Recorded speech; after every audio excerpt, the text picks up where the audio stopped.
우리가 이 짧은 인생을 살다 보면 때때로 이런저런 어려운 일을 만날 때가 있습니다.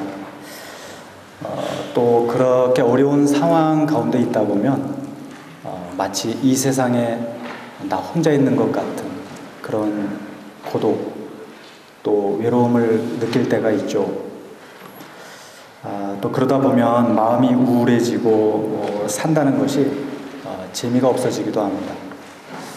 그런데 그럴 때마다 우리가 기억해야 될 것이 무엇인가 하면 이 세상의 고난으로부터 제외된 사람은 아무도 없다는 것입니다. 종류와 형태만 다를 뿐이지 우리는 모두가 다 똑같이 고난을 겪으면서 살고 있다는 사실입니다. 성경의 그 욥기서에 나오는 그 욥도 보면 얼마나 극심한 고난을 겪었는지 우리는 성경을 통해서 잘 알고 있습니다. 또 이스라엘 백성들도 보면 애굽에서 나와서 가나안 땅에 들어가기까지 무려 40년 동안 그들은 메마르고 척박한 광야길을 걸어야만 됐습니다. 또 오늘 우리가 읽은 이 본문 그 고린도후서를 쓴 바울도 보면 마찬가지입니다. 이 사도 바울도 보면 복음을 전하면서 얼마나 많은 어려움을 겪었는지 모릅니다. 그래서 그런 면에서 볼 때 우리는 모두가 다 이 고난의 과정을 통과하는 순례자들이라고 할 수가 있습니다.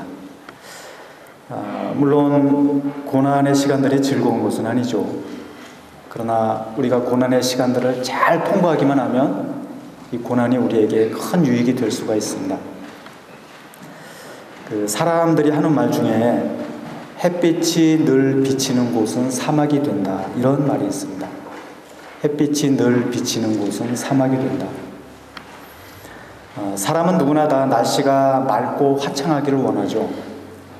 그러나 날씨가 늘 맑고 햇볕이 쨍쨍 쪼이기만 하면 오히려 땅이 메말라져서 사막이 될 수가 있습니다. 그래서 때로는 날씨가 흐리고 또 비도 내려야만 땅이 메마르지가 않게 됩니다. 마치 그와 같이 우리 인생도 고난이 없이 늘 평탄한 길만 있으면 오히려 사막과 같은 인생이 될 수가 있습니다. 그래서 하나님은 우리가 사막과 같은 인생이 되지 않도록 하시기 위해서 때때로 우리에게 고난을 허락하시기도 한다는 사실입니다. 그렇다고 한다면 중요한 것은 우리에게 고난이 있느냐 없느냐 하는 것이 아니라 오히려 그 고난 앞에서 우리가 어떻게 반응하느냐, 이것이 오히려 우리에게 있어서 더 중요한 문제라고 할 수가 있겠죠. 그러면 고난이 찾아왔을 때 우리는 어떻게 반응해야 될까요? 저는 오늘 이 본문의 말씀을 가지고 이 부분에 대해서 여러분과 함께 두 가지의 교훈을 나누고자 합니다. 먼저 첫 번째로 우리가 고난 중에 있을 때 우리는 어떻게 해야 되는가? 우리는 하나님의 위로를 받아야 됩니다. 먼저 우리는 바울이 이 고린도 후서를 쓸 당시의 상황에 대해서 잠시 생각해 볼 필요가 있습니다. 이 당시 바울은 그 에베소에서 교회를 세우고 3년 동안 목회를 했습니다. 그 내용이 사도행전 19장에 나오는데요. 그런데 이때 바울은 마음이 많이 힘들었습니다. 왜냐하면 교회 안에서 일어나는 여러 가지 문제들, 또 교회 밖으로는 그 이방인들의 회방, 그리고 저 멀리 고린도 교회에서 들려오는 이 바울에 대한 좋지 않은 소식들 때문이었습니다. 결국 바울은 에베소를 떠나서 마게도냐로 가게 되는데요. 오늘 본문 8절과 9절 말씀해 보시면 이 당시 바울이 얼마나 힘들었는지, 힘에 겹도록 심한 고난을 당해서 살 수만까지 끊어졌다, 또 사형 선고를 받은 줄 알았다, 이렇게 바울은 고백을 하고 있습니다. 이런 말씀들을 보면 우리가 바울이 어떤 고난을 겪었는지 구체적으로 알 수는 없지만, 그러나 이 당시 바울이 얼마나 힘들고 또 어려운 시간들을 지냈을는지 우리는 충분히 짐작할 수가 있습니다. 그런데 본문 3절과 4절 말씀해 보시면 바울이 이런 말을 하고 있습니다. 찬송하리로다. 그는 우리 주 예수 그리스도의 하나님이시오, 자비의 아버지시오, 모든 위로의 하나님이시며 우리의 모든 환난 중에서 우리를 위로하사 우리로 하여금 하나님께 받는 위로로서 모든 환난 중에 있는 자들을 능히 위로하게 하시는 이시로다. 하나님은 어떤 분이신가? 그분은 자비로운 분이시며 모든 위로의 하나님이시다. 그리고 그 하나님께서 모든 환난 중에서 자신을 위로해 주셨다고 바울은 이야기하고 있습니다. 사람은 보통 편지를 쓸 때 제일 먼저 인사말을 하죠. 그리고 그 다음에는 보통 상대방에 대한 안부를 묻습니다. 그리고 그 다음에 내가 왜 이 편지를 쓰는지, 그 다음에 이제 그 편지를 쓴 용건을 이제 기록을 하는 것이 일반적인 흐름이죠. 근데 바울은 1절과 2절 말씀에서 인사말을 마치자마자 곧바로 하나님께서 자신을 위로해 주셨다는 사실을 이야기하고 있는 것입니다. 그것도 본문 3절부터 7절까지 보시면 바울이 이 위로라고 하는 단어를 무려 10번이나 계속해서 사용하고 있는 것을 볼 수가 있습니다. 그러니까 바울은 편지 서두부터 시작해서 계속해서 위로에 대해서 이야기하고 있는 것입니다. 그러면 바울이 왜 이렇게 처음부터 위로에 대한 말을 하고 있는가? 그것은 바울이 고난 중에 하나님으로부터 받은 위로가 너무나 컸기 때문입니다. 5절 말씀해 보시면 바울이 이런 말을 하고 있습니다. 그리스도의 고난이 우리에게 넘친 것 같이 우리가 받는 위로도 그리스도로 말미암아 넘치는도다. 바울이 받은 고난이 정말 많이 있었지만 그러나 하나님께서 주신 위로도 그리스도로 말미암아 넘쳤다라고 바울은 고백을 하고 있습니다. 그래서 바울이 겪었던 고난도 정말 힘든 것이었지만 그러나 또한 하나님으로부터 받은 위로가 너무나 컸기 때문에 바울은 이렇게 고린도후서를 쓰면서 제일 먼저 자신이 하나님께 받은 위로에 대해서 계속해서 고린도 교회 성도들에게 이야기하고 있는 것입니다.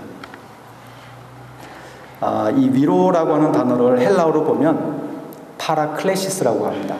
파라클레시스. 그런데 요한복음에 보시면 예수님께서 성령을 가리켜서 다른 말로 표현하셨죠. 이따가 성경 퀴즈 시간에 혹시 이 문제가 나올는지도 모르겠습니다. 잘 기억하십시오.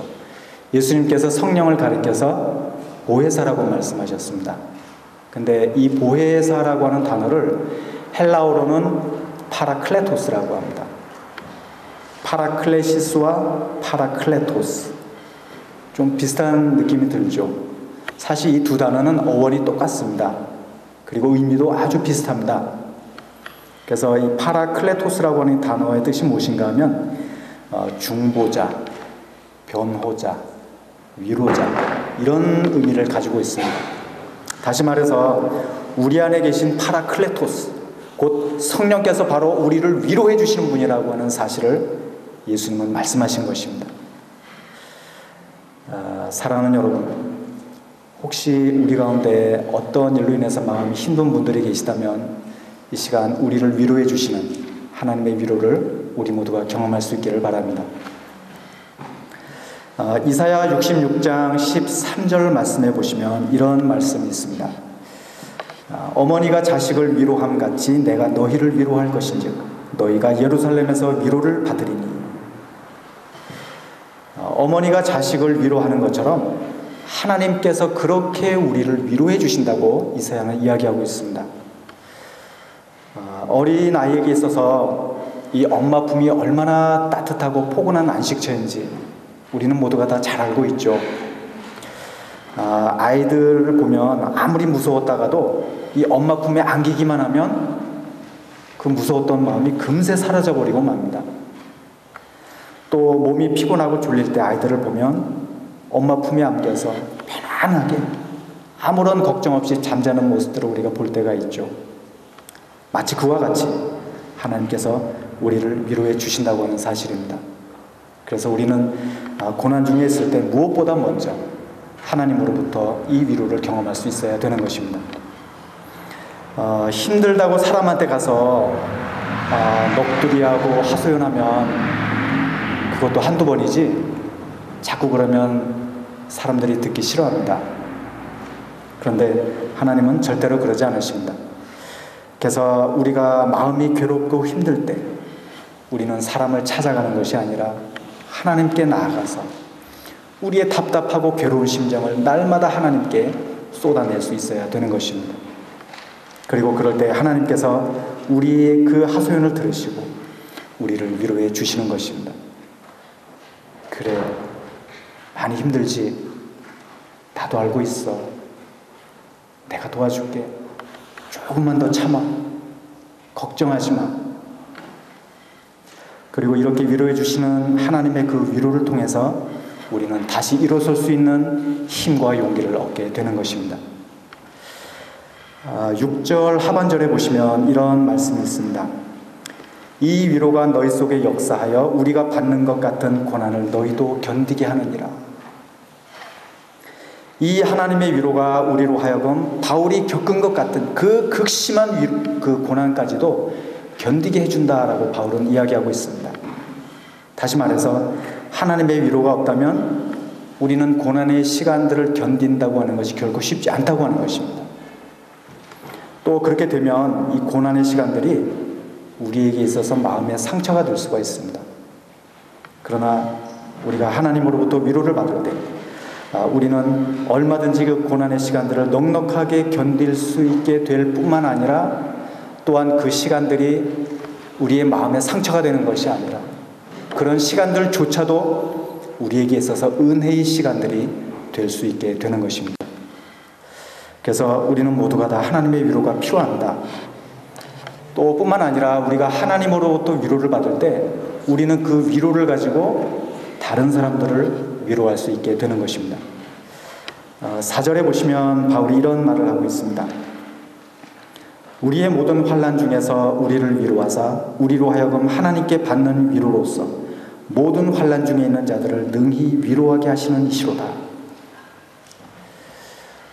이 말씀은 우리가 하나님께 받은 위로를 가지고 또한 환난 중에 있는 다른 사람들을 위로해 줄 수 있어야 된다고 하는 사실을 의미하고 있습니다.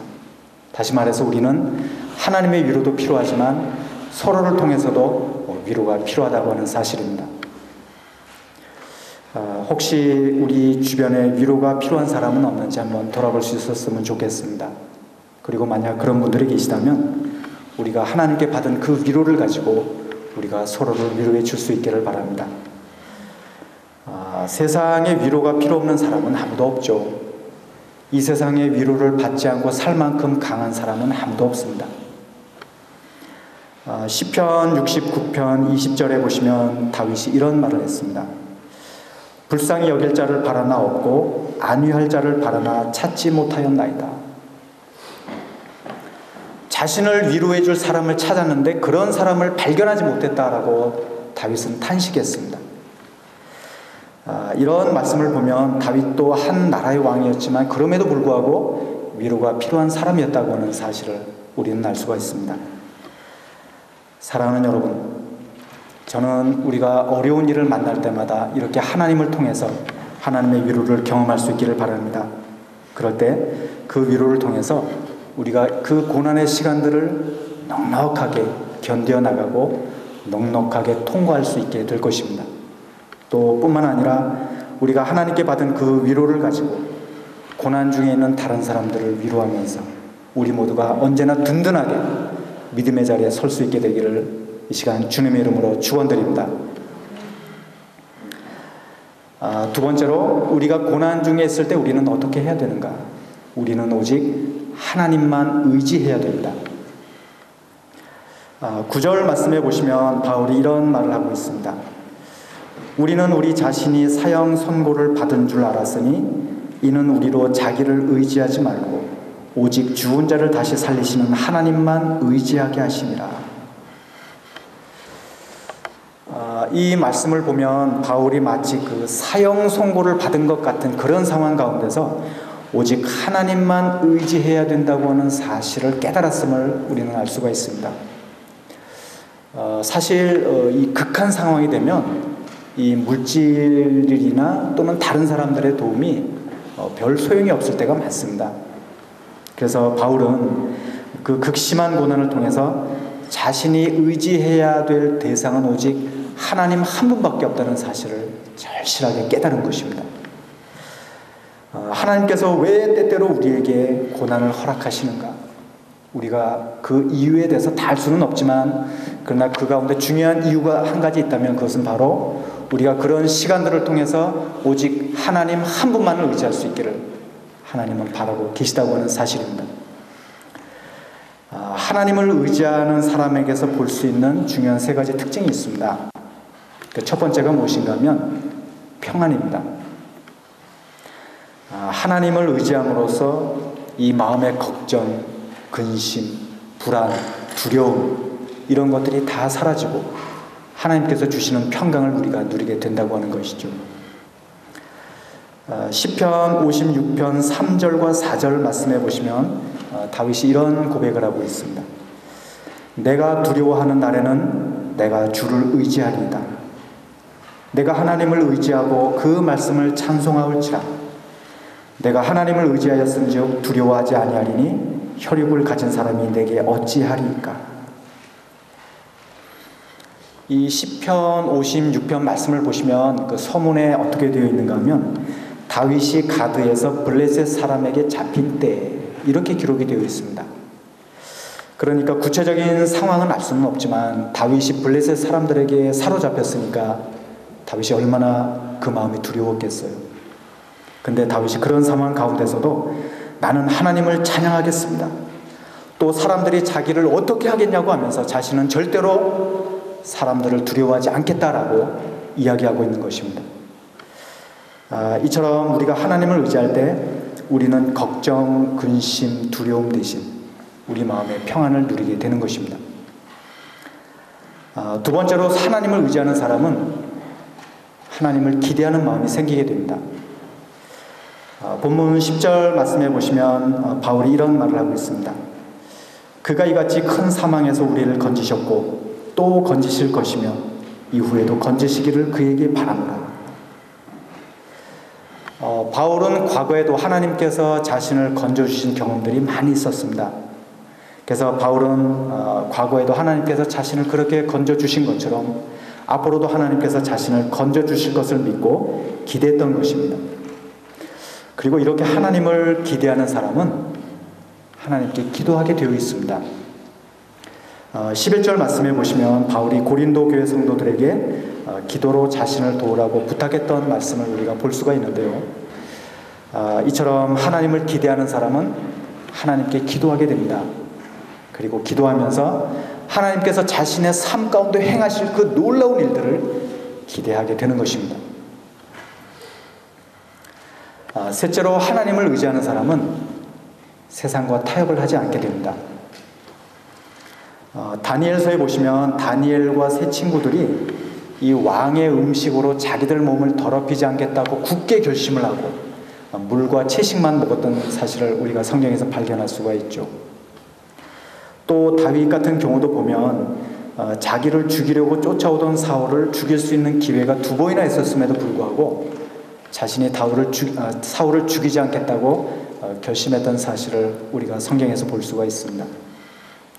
그래서 하나님을 의지하기로 결심을 하면 이 마음의 갈등이 없어집니다.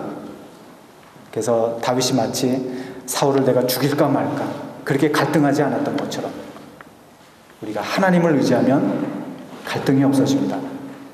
그리고 그 결과 마음이 편합니다. 왜냐하면 우리가 살든지 죽든지 하나님께서 알아서 하실 줄 우리가 믿기 때문인 것이죠. 그래서 하나님을 의지하는 사람은 상황에 관계없이 하나님께 주시는 그 하늘의 평안을 누리고 또 하나님을 기대하는 마음을 가지고 기도하고 또 어려운 상황 가운데서도 세상과 타협하지 않고 꼿꼿하게 계속해서 믿음의 길을 걸어가는 것입니다. 그리고 그럴 때 하나님께서 그런 사람들을 도와주시고 그 고난의 시간들이 속히 지나도록 하나님께서 놀라운 능력을 행해 주시는 것입니다. 사랑하는 여러분, 저는 우리가 오직 하나님만 의지하는 사람들이 될 수 있기를 바랍니다. 다른 거 의지하지 마십시오. 사람 바라보지 말고 돈을 기대하지도 마십시오. 우리는 오직 하나님만 의지할 수 있는 사람들이 될 수 있기를 바랍니다.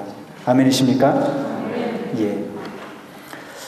오늘 혹시 우리 가운데 어떤 어려운 문제를 갖고 나오신 분들이 계시다면 이 시간 우리 모두가 하나님의 위로를 경험할 수 있기를 바랍니다.